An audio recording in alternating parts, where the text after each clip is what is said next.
What is going on, everybody? Welcome back to the 12 Games of Christmas presented by the Unlockables podcast. As always, I am your host, Eric. I'd like to thank you for tuning in wherever, whenever in time and space you might be located. Thank you so much for stopping by to check out our Christmas/year-end celebration of all things video games and Unlockables. That is right. We are in the thick of 12 episodes in 12 days talking about my favorite games that I played this year, inviting my friends along to celebrate all things awesome about video games and to celebrate 1 year, almost 1 year of the show. And of course, I couldn't do it alone. That's why I had people to come on and join me. Today's guest is, I'm very excited. He was a recent guest on the Unlockables podcast. I guess not recent. It was a while ago. One of the first guests, actually. It was a while. He is... The noise, Josh, threw me off. I'm sorry. Oh, man. You better leave that in. Leave it in. Okay. One of my good friends, one of the first guests ever to be on the Unlockables podcast. All he wants for Christmas is you. It is my good friend Josh from the Still Loading podcast. Josh, how are you doing today, sir? I'm doing very well. Thank you for having me on. And I will like to clarify, all I want for Christmas is a breakdown. Give me any heavy metal breakdown. Something that just melts someone's face off. I'm all there for it.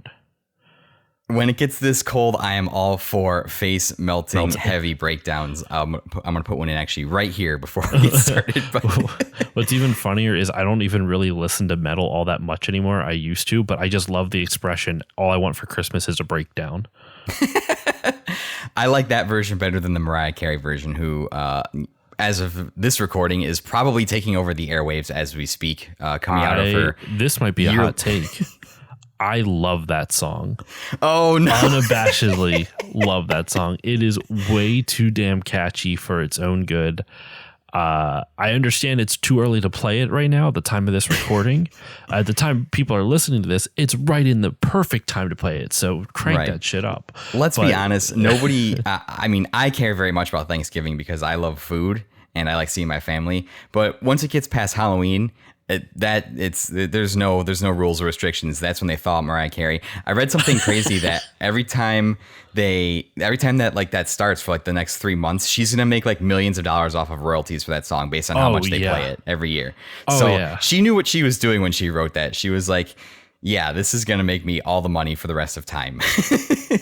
Well, I don't think even she could have anticipated that it was going to be like that massive a cultural phenomenon. Yeah, like all these years later. But like not gonna lie, like I really like that song. It's really catchy. It's got such a good hook, man.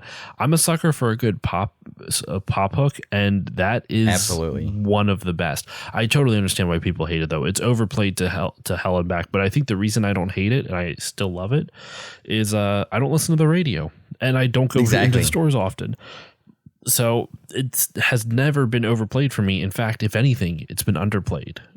I spent probably the first 5 or 6 years of my working years like working in retail.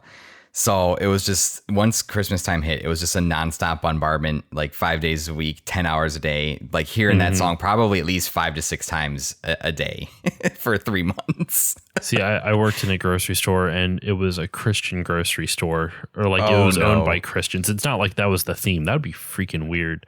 That would be weird. Like all you get is fishes and bread. Right. Yeah. The Christian grocery store. You can only eat what Jesus ate. So we got a bunch of water that turns into wine magically, and I actually'd be down for that. I know, right? Let's go. No, but they were Christians who ran it, and so they didn't sell like any like contraceptive shit in their store, even though they would sell stuff like horny goat weed. I'm dead fucking serious. That was a product. Interesting. Yeah, I'm familiar with it. It was such a weird place. So yeah, they didn't really play the stereotypical the stereotypical Christmas music. Yeah, it's more like church songs. They would still, probably, right? Yes and no. I mean, they would still play a lot of the classics, but it was never any like it was all old stuff. But anyway, Absolutely. that's a story for a different day. Right. Yeah, we are here. The reason why we're here is to talk about one of my 12 favorite games I played this year. And I reached out to you, Josh, and asked you if you'd come on to talk about this one. And of course, we are talking about today Kirby and the Forgotten Land.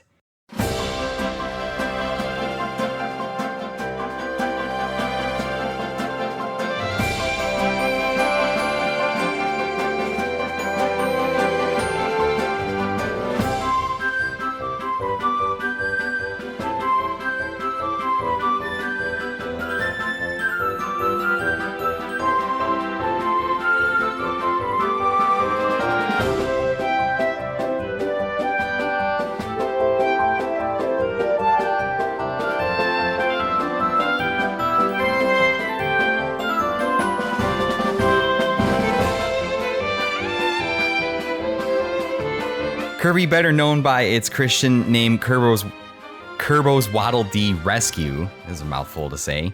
Developed by HAL Laboratories, published by Nintendo, released worldwide on March 25th, 2022, 1 month after Elden Ring, unfortunately.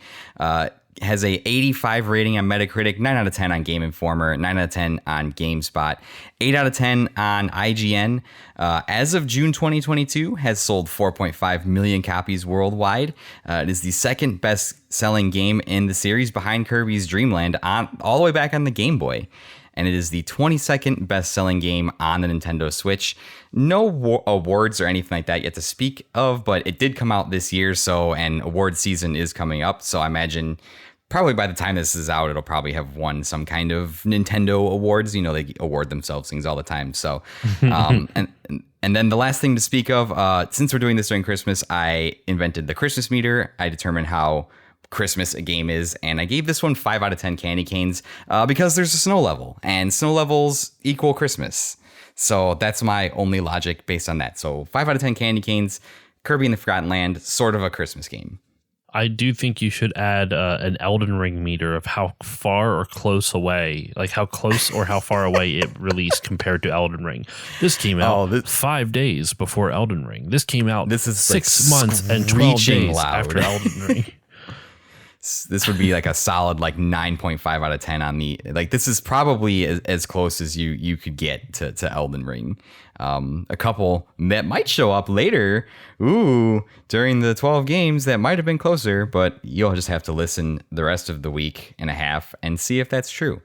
But or if this was brought up, because I just made up the Elden Ring scale now, so who knows if it made it onto any of the other episodes already recorded. You're right. Yeah, I might have to just go back in now, retroactively add it to all of them. So thanks, Josh. I appreciate that. Elden Ring scale. You have this robot voice just filling it in. Yeah, right. It is a 4.5 out of 10 on the Elden Ring scale. Thanks, Siri. Appreciate it.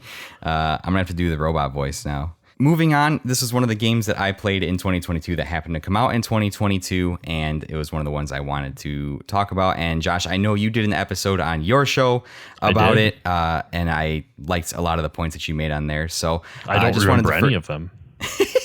Not a single one.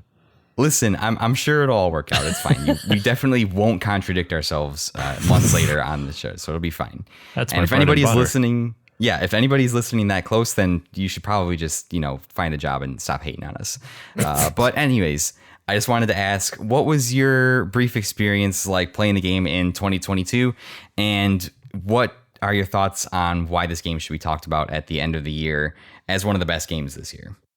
So when I first played this, I got this for my birthday, if I remember correctly, and I really loved playing it because I remember seeing I was curious about it before it came out. When Nintendo first announced it, I was curious about it, but I've never really been a huge Kirby fan. Not because I think Kirby games are bad, it's just I haven't played a lot of them, and I think it's interesting though that this is such a monumentally praised game, not because it's bad. It's surprising to me that Kirby is getting its time to shine this year out of all years, not because of this game specifically, but it's just weird to me that people are finally a Kirby game that broke through a little bit to more mainstream success. And I'm if you look at the release of Kirby games, they release a Kirby game like every like other year, just about. It's just, this is like the first like full 3D one they've really done, like true full 3D.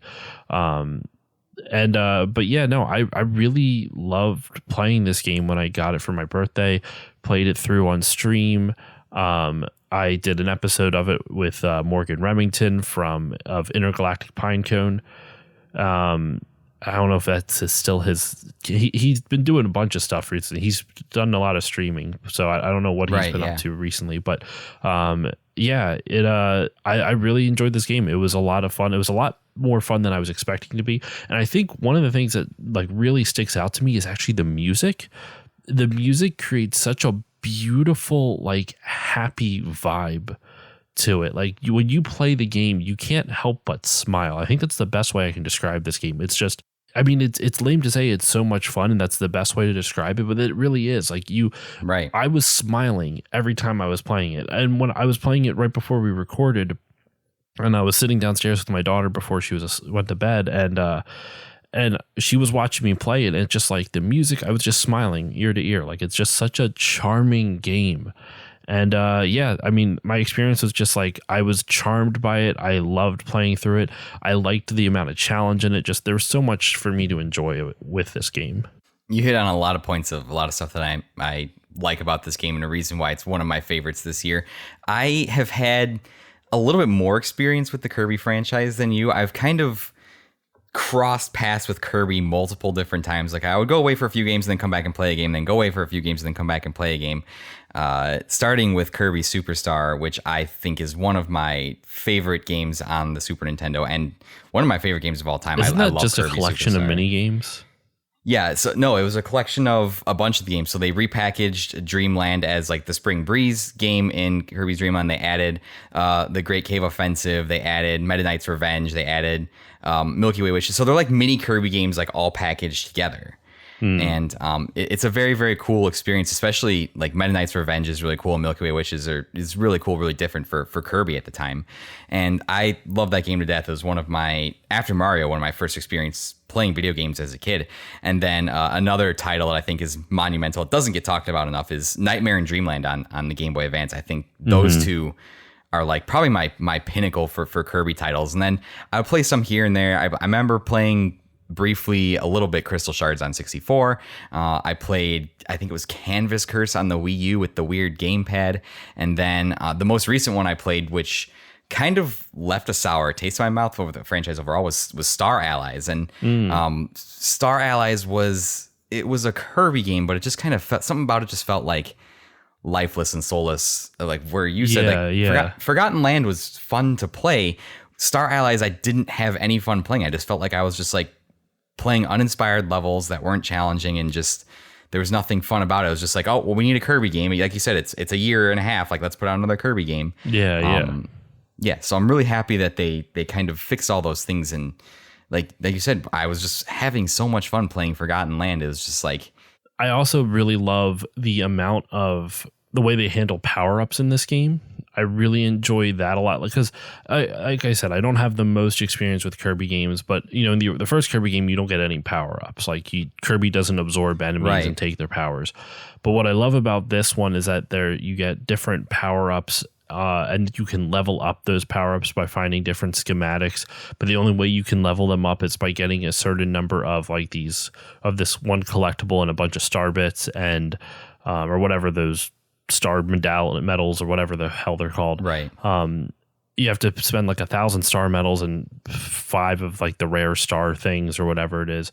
And it creates a cool feedback loop where you play a lot of the game, you get schematics.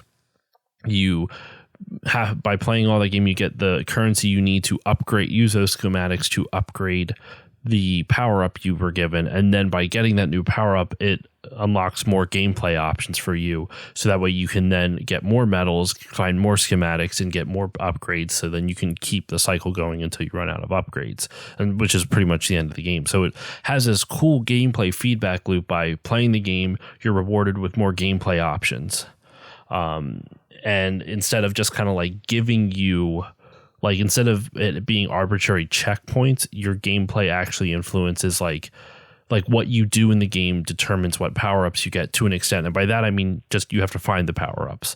Like if you take the time to explore the levels, you will find the power-ups. It's not just as simple like, yeah, there are some power-ups that are just checkpoint power-ups. Like, all right, you beat level 5, you get this power now. But there's others that you can completely skip. There's tons of power-ups that you can completely skip. And you may end up getting all the power-ups normally just through a regular playthrough of the game without exploring, but you won't get barely any of the upgrades. And the upgrades is what makes the game so interesting. Even the upgrades of simple weapons, like my favorite was the flame one. You'd start off with a little flamethrower, and then you get an upgraded version, and then the final one is like this dragon wing thing that just like spits fire everywhere, and you can fly for a little bit with it. It was really freaking cool. I actually, in playing just a little bit ago, I discovered a new power up. Like if you go talk to if you go talk to King Dedede at the end of the game, he gives you the blueprint for a 4th like hammer power up. And I didn't have enough of the currency at the time, so that means I have to go play more of the game. Oh no, to get such a shame to get the last bit of currency so I can check out this new power up. So I really like this economy of leveling up in this game because it's not necessarily through experience, but it kind of is because you collect these star medals that might as well act as experience points, and then you spend those medals on cool power-ups, and those power-ups are very different. Like you have like a handful of ones that are all, you get the 10 or 12 or however many there are all completely different, but the upgrades for those change the power-ups enough to make them feel almost like new weapons, and I think it's a really cool system. Yeah, I agree 100%. Just a side note, since you shared yours, my favorite was the one they added that was a meme when they added it. It was the gun power up, and when everyone was like, "Oh my god, they gave Kirby a gun!" And so, but I actually, typical American fashion, of course, I ended up enjoying the gun power up, right? No, but. Yeah, right. I like the upgraded version of that because he had like 2 like old timey like pistols, and he had like a admiral hat with a big feather in it. Mm-hmm. I just thought it was really cool. But I agree with you 100%. And one of the ways that you get those medals too is, and obviously a Kirby game by now, there are certain levels you can go into, and you play the levels, advance through the game, blah blah whatever. Certain ways that you get medals and that currency for those power ups is there are alternate levels that you unlock playing the game where they're like time trials or challenges, and you have to go through this obstacle course using the certain power up, and that's how you get that currency, like you said, to upgrade or to unlock the schematics or stuff like that. So it forces you to kind of experiment with these powers, and then once you've mastered it or mastered that trial, then there's an alternate one further down the way for the more powered up power that's locked until you unlock that. And I think that ties in really nicely too, like we said, with just the game's organic level design. Each level you go through has a certain amount of objectives in them for you to complete, and the main premise of this game is you're saving the Waddle Dees, the infamous villains, basically the Goomba enemy of the Kirby universe, except now they're your friends because you get sucked away to this alternate planet dimension, blah blah whatever. That. Legit, like I said, I don't know Kirby lore all that well, but I'm like, I didn't think the Waddle Dees were my friends in this. Yeah, they are and aren't at certain points. It's just kind of like whatever anti-hero. They want to do. Yeah, they might be. Yeah, it's very very much the Vegeta of the Kirby universe, you could say. Yeah, right. So yeah, there are a certain amount that you rescue throughout the level. Like I think when you complete the level, you get like a big cage with like 3 of them, and then they're hidden.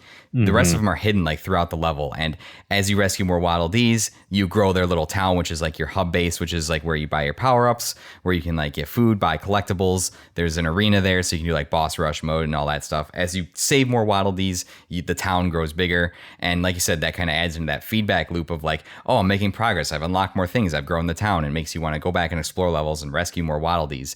But as you upgrade those powers too, at least in my experience, going back to replay some of the levels, once I had leveled up powers, certain Waddle Dees I might have like missed or skipped throughout the level because I just didn't find them. With the upgraded powers, I was then able to find them and complete the levels. And that's how you advance the different worlds too, is like you have a prerequisite number of Waddle Dees you have to save. And then once you save enough, you can like fight the boss of that area to move on to the next area. So all of the systems really intertwine nicely with each other to like making progress. And some of the Waddle Dees are a little more challenging, but I would say you can unlock most of them by just playing through the main game and maybe getting an extra one here or there.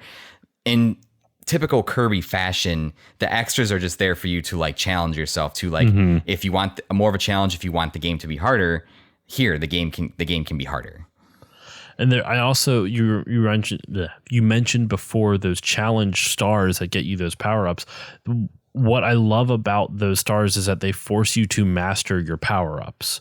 Like, it provides a challenge. Like the reason I thought about it just now, it wasn't just a callback to what you said before. It also ties into what you just said about like if that extra challenge is there for you if you want it. There's also the difficulty, like what wild mode and then normal mode or something like that.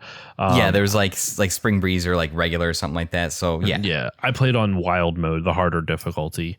You know, just I think I did too. Flexing my nerd cred. Yeah, right. Beat Kirby on the hardest difficulty. I am not someone who likes to play hard games. I rage quit on Dark Souls so many times.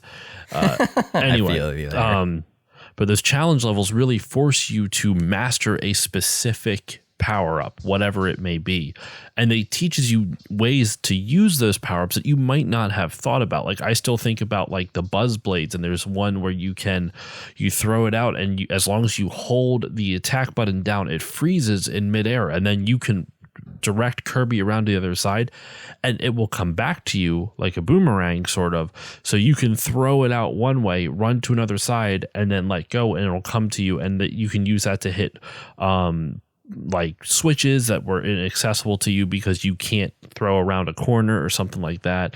It's all things like that. I really loved those levels because it was these hyper focus. It kind of reminded me a bit of like what Nintendo did in Mario 3, where each level in Mario 3 is a very short vignette. It's like here's an idea and you have to use that idea to beat the level. Instead of creating an idea for this, it was like, here's a power up, and then it's the designers are like, well, what's something different that we can do with this power up that we can't really fit into the normal flow of the game, but we can turn this into a fun little side challenge. Like that thing with the Buzzblade that I mentioned, how like when you shoot it out and let it hover, and then you move to the other side and it follows you after you let it go.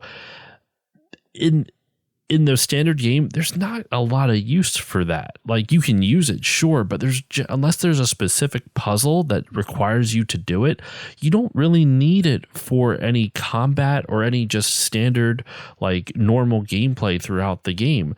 So I like these levels because not only do they force you to master a power up, but they also gave designers the opportunity to try new things with the power-ups that probably would not have fit in to the standard gameplay without some type of direct puzzle that like kind of takes you out of the flow of things. I agree with that because the levels very much are, and not that there's not puzzle variety in the levels, but no, there's definitely is. When it comes to the power-ups I felt the puzzles were more reserved for the other famous thing that I just now remembered that I forgot to put in the notes, which was the mouthful mode or the big mouth mode or whatever it was. When I can't believe I haven't talked about that yet.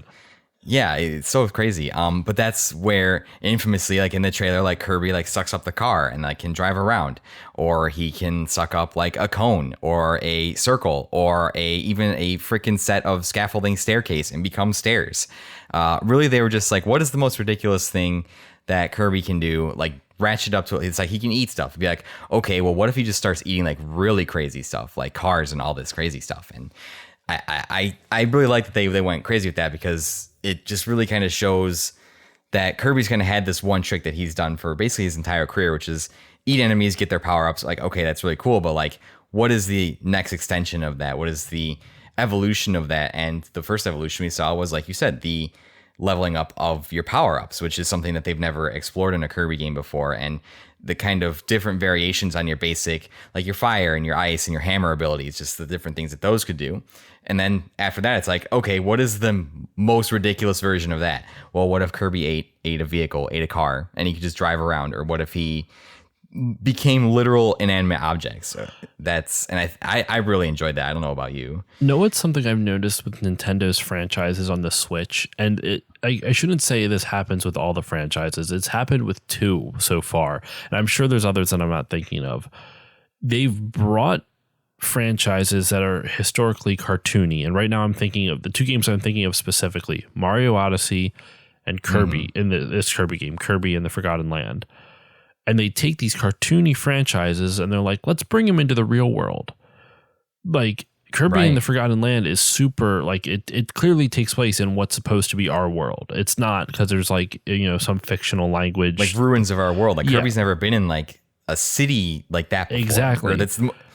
It's still a cartoon, but it's the most realistic place that Kirby's ever been. Exactly. And in Mario, it has New Donk City, in Mario Odyssey. And it's like, it works. Like I remember seeing that. I'm like, this is weird, because I don't always like it when game designers take cartoons, when game companies, I'm not going to blame the designers for this, when game companies take like a very cartoony style of game and they're like, well, let's put this into the real world. And I think all the way back to, I know this game is beloved, but I always felt the vibe of this made no sense. Sonic Adventure. Like Sonic, the moment he starts speaking to other humans and it takes place in like this human world, I'm like, this doesn't feel like Sonic to me anymore. Right. Now it does. Now they've established this type of like world building. But at the time when Sonic Adventure came out, not that I had a Dreamcast or even had the game, but I remember when I first played Sonic Adventure, I'm like, why is he talking to a human? Why is like, it did not fit with the whole vibe that they set in the first 3 Sonic games, at least to me. Like in terms of visual aesthetics, it just mishmashed, and I was not a fan of that. Doesn't mean the game's bad, just for any listeners out there. I know the Sonic Adventure games are super popular, and I have not really played them, so I can't say if they're actually bad or not. I'm just saying, like, the vibe of it, like the whole aesthetic, just it felt wrong compared to what came before. Right. But with these games, to bring it back to what I'm talking about here, I actually think Nintendo pulled it off pretty well. Like it doesn't feel out of place. And I don't know. I'd like to think I don't have a Nintendo bias. Like for example, the first home console I ever wanted was a Sega Genesis. But like, I just think Nintendo pulled it off better. I do think from what I've seen of like Sonic Frontier, I think that works a lot better in terms of a visual aesthetic of bringing in a modern world to Sonic than other games have. But, I also haven't played a lot of the Sonic games. So there's probably another one that I never even thought that I haven't played. They're like, oh no, it really works well in this one. But in any case, to bring it specifically back to Kirby now, the fact that they bring Kirby into this realish world, I think actually works really well. And like the whole mouthful mode got me thinking about it, because Kirby and that's actually calling all the way back to how this whole tangent started. Just the mouthful mode is just, the real car, the cones. You also get like, one of my favorites was like that weird, like circular, like and Kirby got turned into an air cannon. That was really cool. A lot of the power, like the car one is a lot of fun. And what I love about the car one, if you notice when Kirby's in mouthful mode with the car, Kirby's little feet are dangling by the taillights. They dangle off the back. They dangle off it. They blow in the wind. It's freaking adorable. I love it. But yeah, mouthful mode's fucking cool. I'm very proud of us for being mature adults and not making a whole lot of jokes about mouthful mode, even though technically this is one right here. But we're not going to count it, because I say so. Santa is watching, so we have to behave. So I'm going to say that that's the reason why we're on our best behavior. No, you actually make a very fascinating point about that. We've seen this, and I like to think I don't have a Nintendo bias either, but just at this stage in my life, Nintendo is the thing I'm playing the most because the Switch is the most accessible thing to me right now. They've done this now with 3 of their very big franchises that have been around for a very long time. You've seen it with Zelda, Breath of the Wild. You've seen it with Mario Odyssey, and now you've seen it with Kirby, where, 30 years in, it's like, oh, well, we've seen everything that they could possibly do, and they just keep finding new and inventive ways to do things, like giving Mario, Cappy, and Odyssey pretty much allowed them infinite possibilities to do anything that they wanted. And there are still things that people are doing in that game that Nintendo people are coming out and be like, we didn't know this was possible to be able to do this when we designed it. Breath of the Wild completely shattered people's expectations of what Zelda traditionally has been. And now we have a Kirby game where it feels like they've done this thing with the power-ups. They've done this thing with Kirby's very nature of being able to suck things up. And now it's like you feel like they've just scratched the surface with it. Now that it's like they've established that you can do this. Now the possibilities are kind of like, well, he could do anything. He could swallow planes. He could swallow houses. He could swallow you could find a way to build gameplay around that. I mean, this is a slight spoiler, but doesn't he like mouthful mode a semi at the end of this game? He does, yes. He drives it into the sun or whatever the fuck. A literal entire semi truck that like concludes with like a anime beam struggle style showdown with the final boss, which is when I saw it was absolutely nuts. Wonderful. I was going nuts. I was like, this is crazy. It's wonderful. But it really feels like, and again, not to show my Nintendo bias, but like for them to come out and show such creativity and be willing to deviate from the norms for 3 of their biggest, most trusted franchises. You know, this is the most successful Kirby since the first one. Yeah. Which blows my mind kind of when I think about it. And even like going to even Metroid to a lesser extent too, like seeing these newer iterations of these older games with these fresh ideas and that they're fun. Like that's what Nintendo is and that's what Nintendo does. And I think that this game beautifully encapsulates everything that Nintendo kind of stands for, their innovation and their willingness to just making a fun video game. I'm with you on that. I also really love the one of the things that Nintendo has been doing recently with their IPs as well is I mentioned I would love the soundtrack before. A lot of these songs you hear in other Kirby games, but now it's fully orchestrated, like in this beautiful orchestration, and it's like I still have the music in my head, that dun dun dun dun dun dun dun dun, or however it goes. It's stunning. Like, it's really beautiful. I said at the beginning of the episode, and I just really want to reiterate it. Like the entire, I hate using the term vibe just because it feels so overdone. But the whole game, it's a vibe. Like the whole game really just has this wonderfully happy, wholesome, like warm. No, here's a better way. It's cozy. The game is very cozy. 100%. It makes you feel comfortable. Like you just want to live in this world, even though it's, got some challenging moments to it. And there's actually, once you beat the game, there is a challenging, there's a challenging second set of planets that you can do or whatnot. But there's basically a whole end game section that, in keeping with the rich tradition of Kirby of hiding difficulty inside their games, you don't have to experience it. Like once you beat the main game, like that's basically like the main experience. Like that's fine. There's more there for you if you want to challenge yourself, but you certainly don't have to.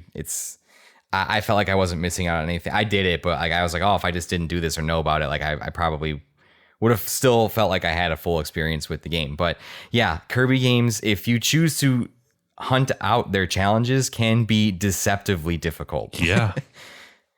Yeah. I like too that. Sorry. Go ahead. No, go ahead.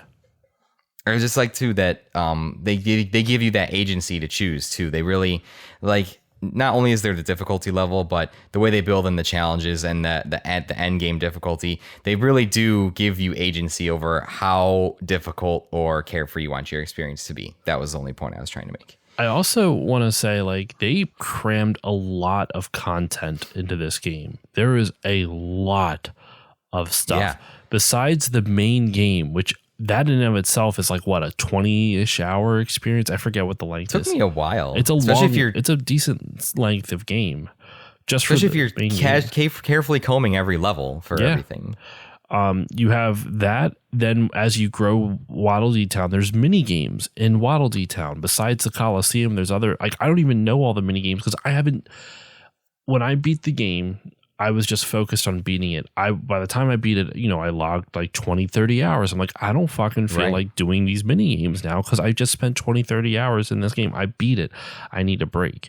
And that's pretty much how it's felt ever since. It's just like I haven't really gone back to it, but there's so much stuff that you can do and you can get. There's like little like gachapon like collectibles that you can get from like these little vending machines. I think those are gachapon. I think that's what it's called. And then there's just, you know, there's the Waddle Dee Cafe and stuff like that. And then there's the extra hidden levels. There is so much stuff that you can do in this. And besides, like we mentioned, the main levels and the bonus, the challenge stages, and then you have and even on the challenge stages, there's like a challenge within it where like you could beat it, but then there's also like if you can do it under a certain amount of time or defeat an enemy in a certain number of hits, then you get a little bonus, you know, like coin medallion or like star medallion or whatever it is. There is so much that they added to this game. And then once you see like what Waddle Dee Town turns into, it's really impressive. Like there's a lot to do and see there, and a lot of people you can talk to. It's really impressive how much they crammed into this for a $60 game. Like I'm legit impressed by it. I was too, because like I said, after I literally played Star Allies like the month before this came out, and I just felt like that game was lacking in so many areas, not necessarily content and the amount you get for the money you pay, but I just felt the levels and the challenges and everything they offered just wasn't the same quality. And like you said, everywhere you turn in this game, like you can pretty casually like play through this and just run through levels and kind of not worry about all that extra stuff if you truly want to. Like you can, if that's the way you choose to play the game. But if you dig just a little bit, you realize that there's way more. And then if you dig a little more, you're like, oh, there's even more. And then you dig a little more, and it's like, oh, well, there's way more than I originally thought that there was. Which, like I said, really, like especially for coming off of my last experience with Kirby, was refreshing. Incredible and refreshing to have that really, much for really you, refreshing, that much available to you at your fingertips. Yeah, I agree, and I mean, I think we've just about kind of covered everything that we wanted to talk about, really. I mean, but based on what you and I both said, I think, and especially just thinking about the other games on my list and all the other games that came out this year, and just kind of the general kind of hubbub and hype in the game industry, like a month later after this, Elden Ring came out, and that dominated the conversation for probably, I would say, the remainder of the year, except for, you know, as of this recording, we're 6 days away from God of War Ragnarok, which will probably dominate the conversation until probably Zelda comes out next year, to say the least. So yeah, in the same thing that kind of what I talked about when I made my points about when I played Stray. This just felt like especially in the video game landscape with the unending, unrelenting hype train, Kirby just felt like a fun kind of oasis where it was just like chill, and I could go there and just like, I didn't feel pressured to beat it. I wasn't like in demand that, oh, I have to keep up with the community or have hot takes on it or this, that, and the other thing. I could just play it and I could just experience it. And that's what I feel like we're missing a lot of in today's video game industry. Yeah, I'm grateful that I'm pretty well removed from the hype cycle from a lot of stuff, just because I see something like, oh, that's a cool announcement, and then I don't pay a single bit of attention to any other announcements about them. Like, oh, that game looks cool. I'm not going to give a shit until the game comes out, and then we'll see what people say. Simple enough. And then after I see that people like it, like the discourse on Twitter or something like that, I kind of escape the hype cycle pretty easily. Though it's funny, you say that the hype cycle is like, you know, this one kind of seemed to be away from it. I got this game, I think, because of the hype cycle around it. Interesting. Like after it came out, there's a bunch of people that I respect in the podcast world that were playing it and talking about it. Like, I'm curious, because like, not because I necessarily always agree with their opinions, but how they were describing it, I'm like, I'm curious about this game, and I ended up really liking it. In terms of games that actually came out this year that I played, I'm pretty sure this is like one of the only ones. I actually did get Pokemon Legends Arceus, Arceus, or whatever it is. Haven't touched it yet, but I got it. That came out this year, technically. But anyway, no, I love this game. It was wonderful. I think that's a pretty big, if you're listening, pretty big recommendation from both of us. If you're listening to, definitely go pick this game up. I normally say if it's on sale to pick it up, but let's be honest, Nintendo games never go on sale. That's a lie. Kirby for $60 will go on sale for like $58.99. That's about the only sale that you'll probably get on this. I mean, Zelda is still what, like $49, I think, probably. Nintendo never gives discounts on like anything.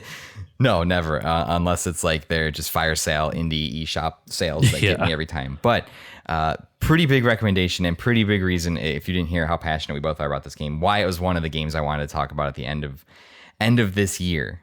So yeah, if you aren't convinced, go play it. And I think too, just one little thing too, if this is like your first experience with Kirby, I think this is a great entry point for 100%. sure.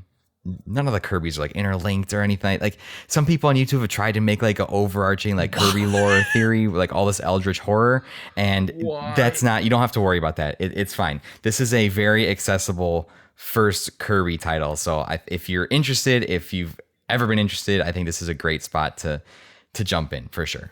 Well, I think that will be a perfect spot to wrap this up. So like we've said, Kirby and the Forgotten Land, definitely one of the best games that's come out this year. Definitely go and pick it up. Worth your time. So, Josh, thank you so much for coming on, sir. I appreciate it very much. Thank you for being one of the first guests on the Unlockables this year, for supporting me in this new project. It was awesome to have you on, and be on the lookout. I'm definitely going to want to have you on for some stuff next year too, if you're willing to come I'm back. Down, 100%. Whenever, wherever, you just let me know. Sir. I'll definitely let you know. Would you like to take a quick moment in case this is somebody's first episode? You can shill your stuff. Just let the people know where they can find you. Yeah, sure. I'll do that. So my name is Josh, and I am the host of the Still Loading podcast. Still Loading is I've been starting to describe it as a gaming grab bag podcast, where it's kind of like that focuses a bit more on retro, but it's retro, modern, everything in between. So just some ideas of episodes that we do, or that I do. I'm a solo host. In deep dives and game retrospectives. Like at the time of this recording, the most recent episode was The Last of Us Part 2. So I do cover more modern stuff. But I also covered like Contra for the original Nintendo and stuff like that. But then I also try weirder ideas. Like I've been doing a whole rewatch series of the Captain N cartoon, because who else is dumb enough to watch that cartoon? Me.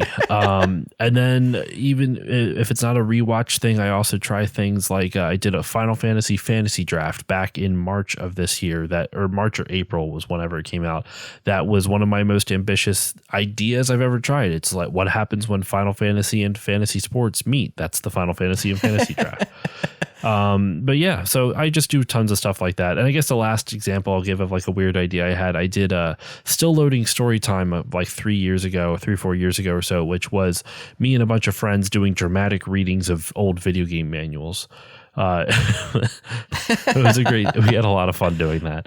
But yeah, so that is Still Loading. You can find me where all your good podcasts are given away for free. And there's also a Patreon, but I won't shill that here. If you're curious about my show and you would like to learn more, there is bonus content over there if you are so inclined. So yeah, Still Loading. You can find it on Apple Podcasts, Google Podcasts, Spotify, and other shenanigans. So yeah, that's Still Loading. It definitely has my stamp of approval. Not that you need it, but I listen to Still Loading every single week, and I've learned I'm very grateful so for much.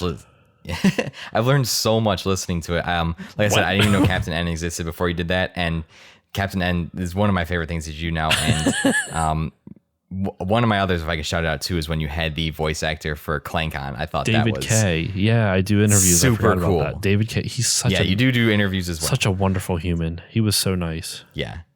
So if you can expect all that good content over on Still Loading, definitely go over there and check that out. Like right now, do it right now. Just hang up the phone from this episode and go do it right now. It's a podcast work, but right? Yeah, exactly. You call in, you dial an 800 number, and someone on the other line just reads it to you. I think that's how that works. It's a call-in podcast. Yes. Oh my god. Hello, Tim Apple. I'd like to listen to this podcast, please. Johnny Tim Google. Apple. That's a throwback. Johnny Google, right? So, but again, Josh, thank you so much. Guys, thank you so much for tuning in. Really appreciate it. I don't know what number episode this is. I'm just kind of recording them all over the place. I'm going to upload them and we're going to see where the chips fall. So this is like the middle of 12 games of Christmas. Thanks for sticking with it so far. You know what you should do before you start, sign off? You should sing the 12 Days of Christmas song and leave in blank spots that you can just put in the numbers and things later on the Christmas, or you do on yeah, I get what you're saying. On the day of Christmas, my true love gave to me in a whatever. Exactly. And I'm just like speaking in and be like Kirby in the Forgotten Land. Just me speaking over it. Yeah, I'm pretty sure if I sing, no one will ever listen to the show ever again. So I'm not gonna it'll be fine. Just auto-tune. I'm not gonna subject anybody to that. But again, Josh, thank you guys so much. Thank you everybody for listening. Really appreciate it. More great Christmas stuff to come. And always remember to check your chestnuts roasting by the open fire. Have a good night.